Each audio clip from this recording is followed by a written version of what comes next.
Between 1975 and 1989, 7 females ranging from an 11-year-old girl to a 50-year-old woman were slain within a 20-kilometer radius in Japan's Saga Prefecture. The perpetrator, never identified, became known as the Wednesday Strangler because 6 of the 7 victims disappeared on a Wednesday. Investigators noted other common patterns across the acts. All the disappearances occurred in the evening or at night, and the 5 of the victims for whom the cause of death could be analyzed were confirmed to have died by strangulation. Further yet, most victims showed signs of indecent assault, suggesting a motive for the perp. These similarities convinced police that the incidents were connected and the work of a serial predator operating in the rural Saga region. The series of attacks began in the mid-1970s and unfolded sporadically over 14 years. The first known victim was Tomiko Yamasaki, a 12-year-old girl who vanished from her home in Kitagata on August 27, 1975. Tomiko was home alone that evening. A friend had visited and left around 7 p.m., after which the girl mysteriously disappeared. Her mother returned that night. The television was still on, and Tomiko's shoes were by the door, but the girl was gone. She remained missing for nearly 5 years, until June 27, 1980, when her skeletal remains were discovered hidden in a septic tank by the swimming pool of a local elementary school. Only days before Tomiko's body was found, police had made another gruesome discovery at the same school. On June 24, 1980, the decomposed body of 19-year-old Ritsuko Hayakutake was found in a septic tank at that same school. Ritsuko, a young local woman, had disappeared on April 12, 1980, under similar circumstances after spending the night home alone.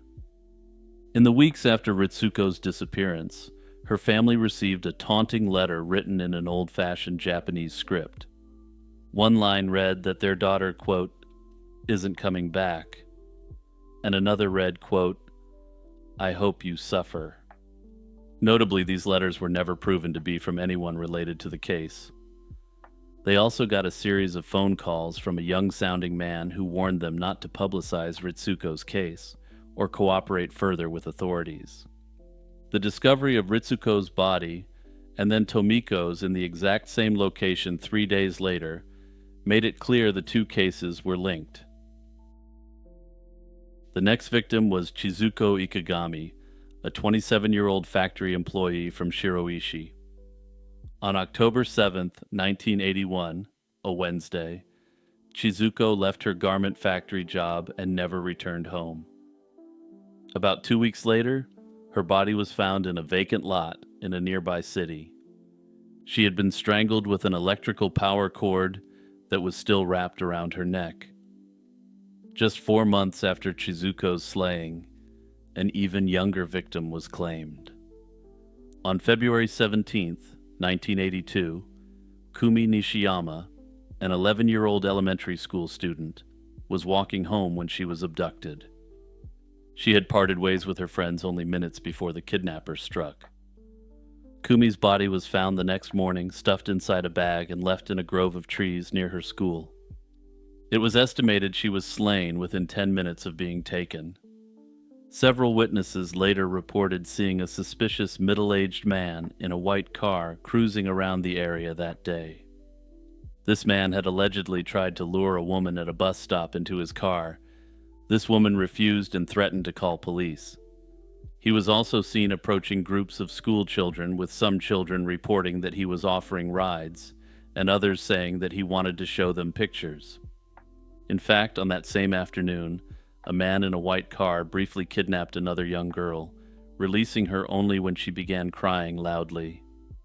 Witnesses provided police with a partial license plate number and a description of the vehicle and driver. Unsurprisingly, the vehicle was noted to be a white sedan, very strongly suggesting the same man was responsible. Despite these leads, the man in the white car was never identified. After 1982, the perpetrator again went dormant for several years. Also, you may be wondering right now how the authorities still believe these cases are all related, but I'll be getting to that shortly. And to tip my hand more than a little bit, I'm in the camp that this was definitely carried out by multiple unrelated perpetrators, and you're about to see why.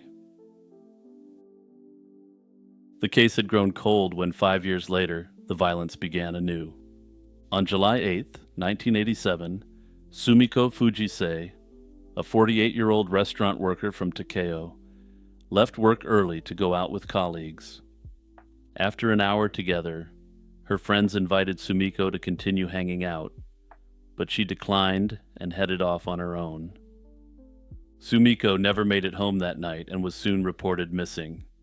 About a year and a half later, on December 7, 1988, Kiyomi Nakajima, a 50-year-old housewife from Kitagata, also vanished under mysterious circumstances.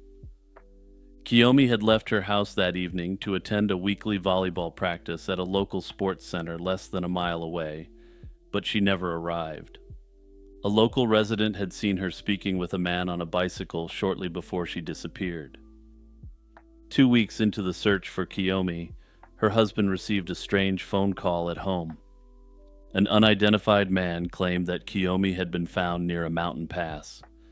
The caller hinted that he was someone the family knew, but he refused to give his name or specific details of Kiyomi's whereabouts.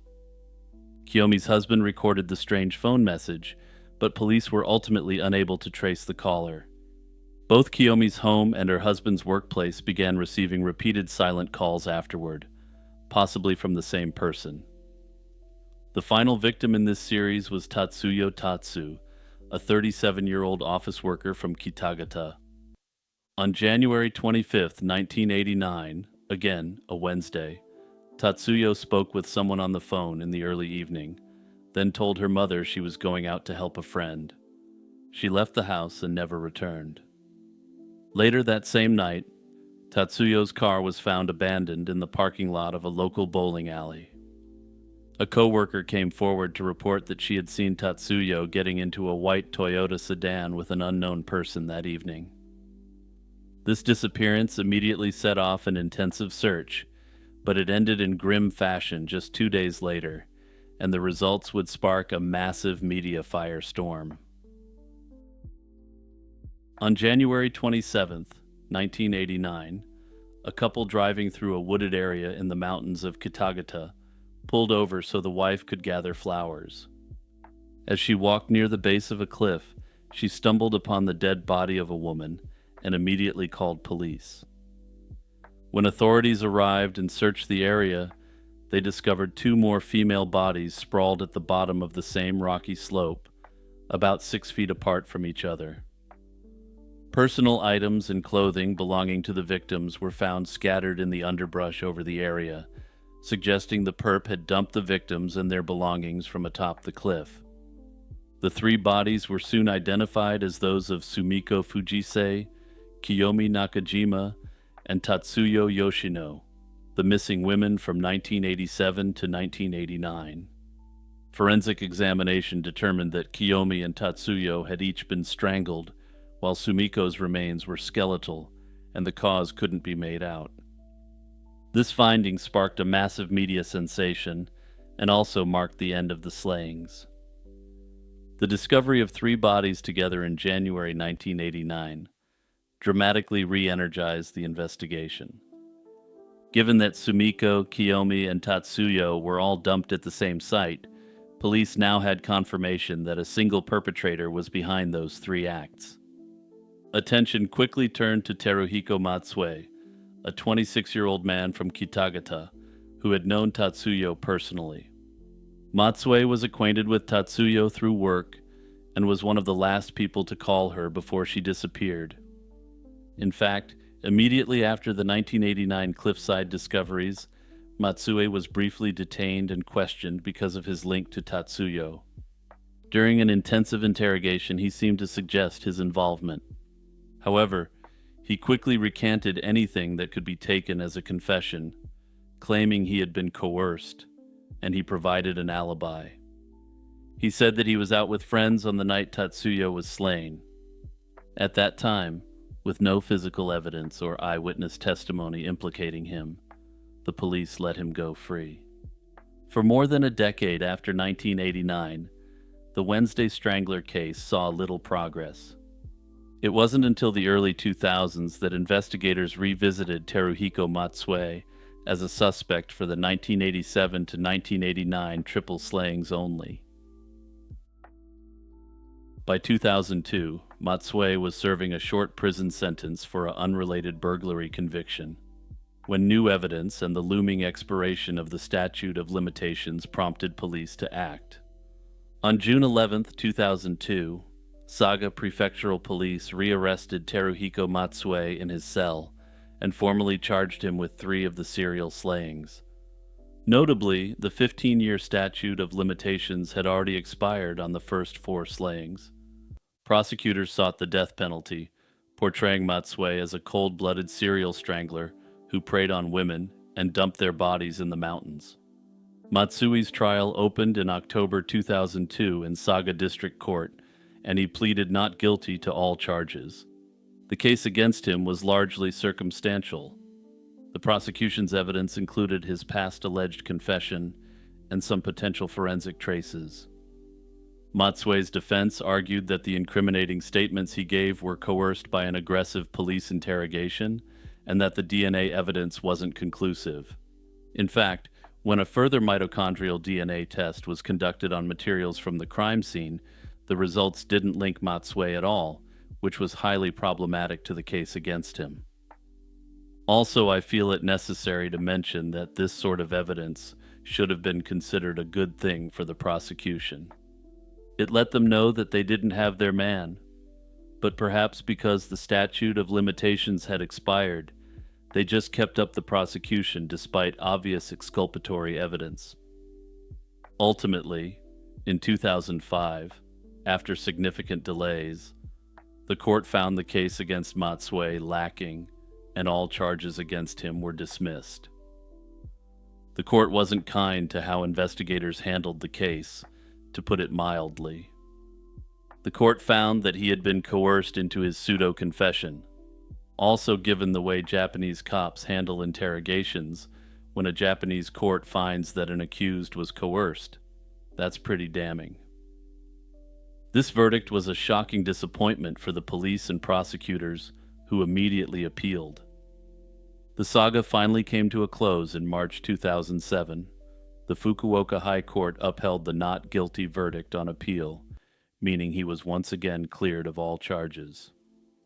In its ruling, the High Court agreed that there was no direct evidence tying Matsue to the crimes, and it criticized the investigation's sloppy methods. To date, all 7 slayings remain officially unsolved. By the time Matsue was cleared, the statute of limitations for all cases had expired. Notably, in 2010, partly spurred by cases like this, Japan abolished the statute of limitations for serious offenses, but that change was not retroactive. Even if the Wednesday Strangler was to go public today, there would be nothing to do. Over the years, the Wednesday Strangler case has prompted extensive media coverage and countless theories. Some observers have argued that multiple perpetrators could have been responsible for these 7 slayings. They point out that the victims didn't all fit one profile. 2 of the victims were just 11 and 12. 2 of the other victims were women in their very early adulthood. The last 3 victims, spanning from 1987 to 1989, on the other hand, were middle-aged women. Serial predators often prefer a specific victim type or age range, which raises the possibility that the acts were committed by at least 2 different criminals operating at different times.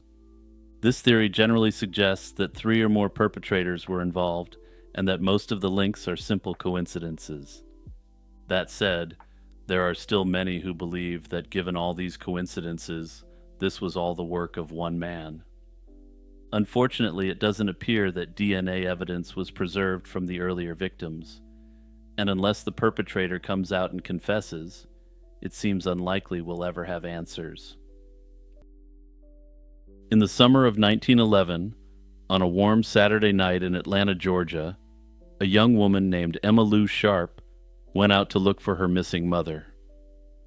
20-year-old Emma Lou was worried as she walked the dark streets, knowing a dangerous menace lurked in the city's black neighborhoods. Sure enough, a tall, broad-shouldered stranger in a wide-brimmed hat appeared out of the darkness. He spoke calmly and told Emma Lou she had nothing to fear. He didn't harm girls like her. Then, in an instant, the man lunged and stabbed her in the back before disappearing into the night. Bleeding and terrified, Emma Lou managed to stagger away and survive. But not far from where she was attacked, her mother, 40-year-old Lena Sharp, lay dead. Her throat cut so deeply that she was nearly beheaded. Atlanta had a serial predator on its hands, one so brutal and elusive that the press would soon dub him the Atlanta Ripper. Atlanta in 1911 was a booming southern city proudly advertising itself as the capital of the New South, and effectively the business capital of the South. Notably, black-owned businesses and colleges catering to black students were growing at a rapid pace. But for most black residents, life was harsh and segregated. Many members of the black community in the city were also recent arrivals from rural regions and were far away from their family and the rest of their social connections. In this fraught atmosphere, crimes against black people often didn't receive meaningful attention from the authorities or media. The first slaying that drew notice occurred on May 28, 1911, when a woman named Belle Walker failed to return home from her job as a cook. Her body was found the next morning near her house, her throat slashed by an unknown assailant. The gruesome slaying got only a brief mention in the city's newspapers. 2 weeks later, on June 15th, another black woman was brutally attacked. 22-year-old Addie Watts was struck in the head with a brick and left in some bushes with her throat cut. This second attack in such a short span set off alarm bells, and a local paper published a story claiming there was a, quote, butcher stalking the streets. The article claimed a, quote, insane criminal might be prowling the city and drew a direct comparison to Jack the Ripper. The idea seemed implausible at the time, but as more victims surfaced, it began to seem more likely. Over the next several weeks, one Saturday night after another brought news of another slain woman. Nearly every victim fit a pattern. Young black or mixed-race women, often in their early 20s, attacked while walking alone at night. Each was found with her throat viciously slashed, and some victims' bodies showed signs of horrific mutilation. By early July 1911, at least 8 women had been slain in this manner. The attack on Emma Lou Sharp and her mother Lena on July 1st, 1911, finally convinced even the skeptics that a serial predator was likely on the loose. Newspapers that had earlier downplayed the crimes now featured them prominently, perhaps in hopes of using lurid stories to sell more papers. Significant pressure on the police mounted as prominent, wealthy white families exerted pressure on them to solve the case. These families weren't necessarily upset about the crime spree, but rather the fact that their black female employees started to leave work early or refused to show up at night. Regardless of this apparent lack of altruism or genuine concern, they were able to pressure the authorities into taking the case very seriously. However, as I'll explain shortly, this pressure may have simply led to the cops attempting to close out the file, so to speak. On July 11, 1911, just 10 days after the Sharp incident, the body of another victim, 25-year-old Sadie Holly, was discovered beside a streetcar line. The local papers weren't even sure how to number this attack. Depending on the source, Sadie was either the 7th, 8th, or 9th victim attributed to the Ripper. What was clear was that the perpetrator was growing bolder, and the city's outrage was growing with each new body that was found. Under tremendous pressure, the police ramped up their efforts. Within a day of Sadie Holly's slaying, they arrested a 27-year-old black laborer named Henry Huff. Huff had reportedly been seen with Sadie on the night of her death, and when picked up he was found wearing bloody clothes and bearing scratch marks on his arms. The arrest was splashed across headlines, and for a moment it seemed the nightmare might be over. However, the case against Huff was weak, and he was held only on suspicion, and investigators admitted they lacked solid evidence tying him to the string of attacks. Soon after Huff's arrest, another suspect was caught. A tip led police to 35-year-old Todd Henderson. Henderson, like Huff, had been seen around the area of one of the slayings. The police brought Emma Lou Sharp to the station to see if she could identify Henderson as the man who attacked her. Emma Lou was startled by Henderson's voice and thought he might be the same man, but she couldn't be absolutely certain. That lingering doubt meant Henderson couldn't be definitively pinned as the perpetrator. Henderson didn't do himself any favors. He made an off-color remark that if he were Jack the Ripper, he would have eliminated his own wife first. The police ended up presenting both Huff and Henderson to a grand jury, essentially hoping the jurors might decide whom to indict for the slaying of Sadie Holly. Throughout August 1911, with Huff and Henderson locked up, the attacks unfortunately continued. In late August, another young woman was found with her throat cut in a rail yard on Atlanta's west side. Then in November 1911, 15-year-old Minnie Wise was discovered slain in an alley in the style of the Atlanta Ripper. These attacks occurred while the two main suspects were behind bars, suggesting that neither Huff nor Henderson was the true Ripper unless a copycat was at play. Both men were eventually released without charge. In early 1912, with the investigation stalling, some authorities floated alternative theories. A Fulton County grand jury concluded that the so-called Atlanta Ripper might be a myth. They speculated that each attack could have been an unrelated act of violence by different men, but many Atlantans doubted this explanation. The consistency in the crimes, the uncanny similarities in how, when, and against whom they were carried out, was hard to dismiss. To the community and many officers, it still looked like the work of a single madman. Leads continued to trickle in, and in April 1912, a man named Charlie Owens was convicted and sentenced to life in prison for one of the attacks attributed to the Ripper. It was never clearly reported which victim's case this was, and the secretive way the trial was handled left observers puzzled. Whatever the truth, Owens's imprisonment didn't halt the attacks that newspapers linked to the Ripper. That summer, police arrested yet another suspect, Lawton Brown. Brown's wife had gone to the police with a disturbing story. She said that on several Saturday nights matching the attack dates, her husband came home late with blood on his clothes. Under interrogation, Brown reportedly confessed to at least one attack and hinted at knowing about the others. It seemed like a breakthrough, but the manner of the confession raised red flags. In court, it came out that detectives had beaten Brown severely to extract his confession. Brown recanted, claiming he was coerced, and he was acquitted in October 1912 when a jury found the case against him unconvincing. Once again, Atlanta was back to square one. By 1913, the panic had begun to subside a little, perhaps out of fatigue and the lower frequency of new attacks, but the mystery was far from solved. In March 1913, the slaying of yet another young black woman, Laura Smith, made the papers, and she was noted as possibly the third victim of the Ripper that year. In early 1914, a chilling development revived all the old fears.